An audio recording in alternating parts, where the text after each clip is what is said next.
Now life is different here. Life is still good, but life is more teaching you more independence. Life is more, it's fun because there's a lot of people in the house still. We're still playing games. We're still having fun. But just imagine you're getting placed into a home where you know these people, but you haven't lived with these people. So now you gotta uproot yourself from where you were with mommy and daddy, which is aunt and uncle. Then you find out about real mommy, and now you're gonna move to an aunt's house where you really don't know people, and you gotta figure people out, know people, see who people are, figure out the attitudes and how to adjust in this living situation.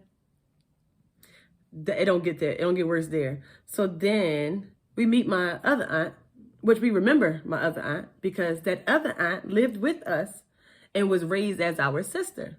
So now it's like, oh girl, hey sister, how you doing?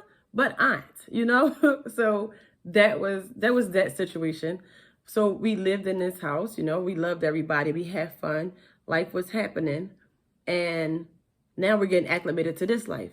But this life, we got to wash our own clothes. We got chores. We got to catch the bus. We got a key to get in. We walking to school. We taking out the trash, doing everything that we did not do at the other house. At the other house, mommy did it all. Mommy cooked, cleaned, did whatever. Oh no, sorry. I'm sadly mistaken.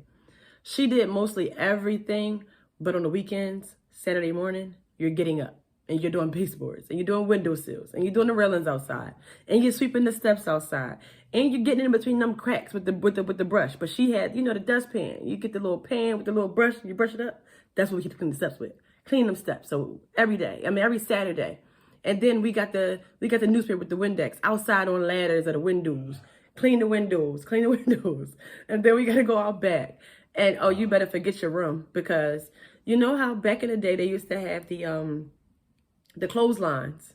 So we had clotheslines in the back, clotheslines in our rooms, clotheslines in the basement, full of clothes. When I say this lady was shopping every day, all the time, that's why I said it. When I said that, when it was good, it was good. When it was bad, it was bad.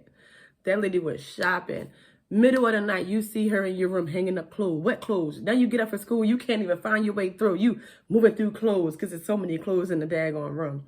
And so she would do that stuff. She would do everything, but we definitely had to clean up. We definitely had to get up, and she had the pink plastic on the couches. We had to wipe the plastic off, clean the mirrors of the houses, do all the tables, do all the woodworks in the houses, do the banisters, the walls. She didn't play. The fan, we got up on the ladder, clean that fan out. She was a fixing person, so we would always have to help her fix something or help her prep for food, stuff like that. Other than that, we were the most spoiled kids ever because, like I said before, we got what we wanted.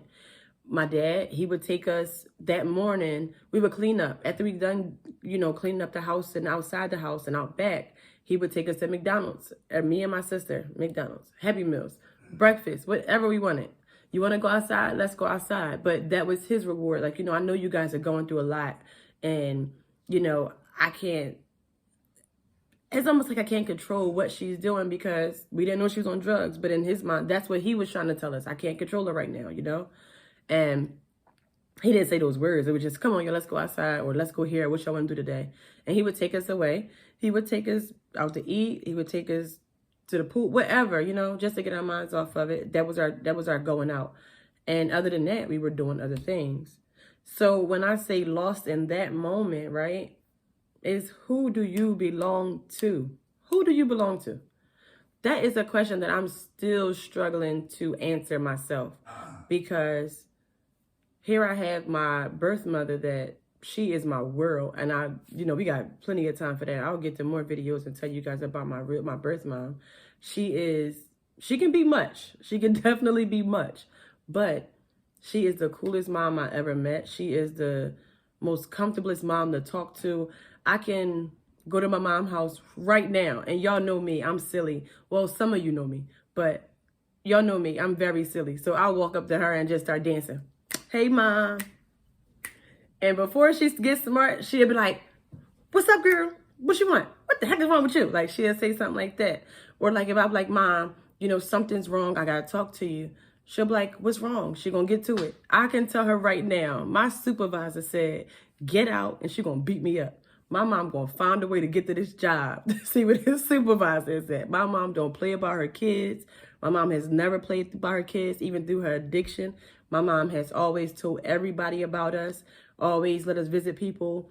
Like people that's in her life, always would. Oh, y'all, you see my kids? This is my kid, this is my daughter, this is my son, this is... Always, still to this day, she's the same way. Always taking a picture. My mom always wearing a shirt with all of her kids on her shirt. Like, legit, had my mom had her stuff together and been able to care for us, we would have had the best life. I just know we would, you know. I don't hold nothing against my mom, though, you know. I felt like she was sick. I felt like she was in a situation where she didn't even have the capacity to think like, oh, I got to get my kids. Because when you're so strong and so deep into your addiction, unconsciously, you don't think about your kids. You don't think about life. You don't think about what's right. You don't think about what you should do. You're thinking about the next high. And then you're gonna figure out life to get your next high, because that's the wave that you're on right now. And my mom could be high, right? And I would see my mom, and her energy is the same. It would never change. It would never change. That's why I can't wait to get some more videos to tell you guys about my mom. Like, she is amazing. And when it comes to my aunt and uncle, they were good as well. I don't hate them either. I don't dislike them either. Especially my dad. That was my man with the plan, okay? That's my savior. That's my everything. Even to this day, you know, he's now passed on. And I'll get to that story about, you know, I'll do a video on when he passed. But he just passed August the 25th. And he had his funeral September 10th. But I happen to love him to death as well. He is a educator as well. Like, you can go to him and talk to him. He may laugh about whatever you got going on, but he's going to talk to you. He's going to talk you through it. He's going to get mad at everybody. He was the man where, like I said, my aunt did everything. So we did everything for him. Especially when we got older. It was a time where I lived with him and I had to do everything. I had to cook, clean, wash, take the clothes, pay the bills, do everything. He would give me the money and I would just get it done. My little sister and brother still had to take care of them. He would still say, oh, they need clothes, they need school supplies, they need this, they need that. And that just was his life all the time. My aunt dealt and did everything. All he had to do was work, bring the money in, and be there for the parties. That's it. She did everything. So he always expected that to happen. So... But he's always, he's a complainer. You know, all men complain. He's a complainer. He is a complainer. When I say I come in the house and I'm like, hey, I called him Pop Pop because my kids called him Pop Pop. So I'm like, hey, Pop Pop, how you doing? What's up? You know, I just sitting with you, whatever. He's like, boy, you work too much. I don't understand. Why are you always at work? And I'm like, cause I need money, you know? Like, I don't see anybody else pay my bills, so, you know, got to do it. And it's always like, oh, come over here. Oh, go get me some cigarettes. Go do this. Go do that. The kids need this. The kids need that. And I'm like, Papa, like, I came to see you say hello for like 10 minutes. Like, I'm out. To the point where I always had to go to the bathroom. So this is off topic. This is a funny moment of him. Every time I would come in from work, I had to go to the bathroom really bad. Always had to pee. Every time. To the point where he would be in the living room, because at this point he's older now. So he don't go upstairs. He stay downstairs in a hospital bed in the living room. I walk in, hey, Pop Pop. He'd be like, going upstairs now. Come on before you miss it. And I run upstairs, go to the bathroom, come back down. And I was like, ooh, almost lost it. And he'd be like, I know. And let me tell you about these goddamn kids. And let me tell you why they got to go. Let me tell you why they're getting on my nerves. And I'm like, Pop Pop, please. Like, you complain all the time. Like, stop. I'm like, you know, we good. Like, we're going to be here. We got you. We're going to help you. But, you know, that's just a funny memory of him. Like, he always wanted things done on time and on his time. He didn't care how long it take. He don't care. He did care how long it took. He don't care what you have to do. You better stop what you're doing and get what he got to do. He wants you to get it done, come back, then do what you got to do. That's just how he was. Whatever. But so, we were talking about being lost, and that's how I felt. Like, I felt like I belonged to so many different people. That I don't have an avenue, you know.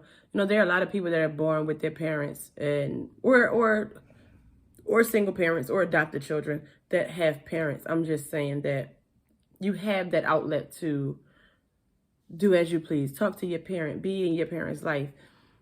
My dynamic is a little bit different because at the time we had both parents, I wasn't old enough to really figure life out and know where I was in life to say, oh, mom, I got to talk to you, or, what's going on here. It was always, I was living life in fear or living life in the unknown, just being in limbo, not knowing what's happening next.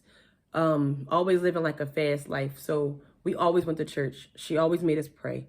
We always read the Bible. Like we were heavy into God. So it's a back and forth thing. It's like a here but, good but, like that. It's always like a but in a situation. So she taught me a whole lot. She taught me how to have faith in life. Like now that I'm older and I'm thinking about life back then, now I can honestly say she taught me how to keep faith and to understand that God got you. Like, no matter what God you serve, God got you. God is your best friend. Like, I don't have nobody to talk to. That was always a struggle for me. It was always a problem with who can I talk to? Who can I say, who can I trust with my word? Because I'm in so many different people's lives and because so many people are in my life. Who can I trust? Who can I talk to really, give me feedback on whatever I need the answers for? And God was the answer for her. And she would always say, you gotta pray. You gotta pray. Even if you don't physically hear anything, confess yourself to him. Or the God you serve, I'm sorry. Confess yourself to your God and let your God know what you're doing. Of course, the book is written. God know what you got going on. But just like anyone else, if me and you were hanging out or whatever, and I tell you like, yo, what's wrong? Tell me the truth or whatever. I expect you to tell me the truth because we have a bond. You're my friend. We trust each other. So therefore we should trust each other enough to tell each other the truth. And God expects the same thing. I brought you in this world. The best thing that you can do is tell me the truth, Be honest with me. Talk to me. I can help you. And that's just what it is. It's a never-ending cycle with parents, with brothers, sisters, cousins, aunts, uncles, whatever. We don't know. So when I'm born with no capabilities of thinking or knowing where I am and where I'm going. So when you're struggling with something, it's okay to say, God, like, what's going on here? What's happening? When I lost my dad, I said, God, why'd you take him?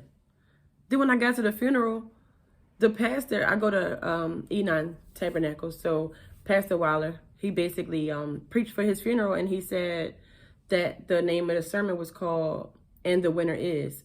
And he said to me, well, to everybody, but you always have that tunnel vision. I really was focusing because I couldn't understand why he took him right now and the way that he went out. I just didn't like none of the dynamics of it. But the pastor said, because he was a boxer, he used as the winner and the winner is. And he basically said, if you ever watch a fight, there's many a jabs, because they want the rounds to go. And then they build up to that knockout. And once they get that knockout, that's it. Game's over. He basically saying this was his life. He'd been jabbing, taking care of us, working, doing what he had to do. And now at this given time, it's time for the knockout. It's time to say, you know what? I've done my job. I fought my fight. It's time to go. It's time to go be with my wife now. Because she's passed on as well. So I just had to really think about it. And in that moment, tears were flowing. But legit, I looked just like this, looking at the pastor, because I just thought, you're right. He did all that he can do. And it's kind of selfish to want to keep him here, knowing that it's better up there than it is on this earth. I'm trying to tell you. I haven't been up there, but I know it's a party up there. I know it's way better up there than it is down here. But so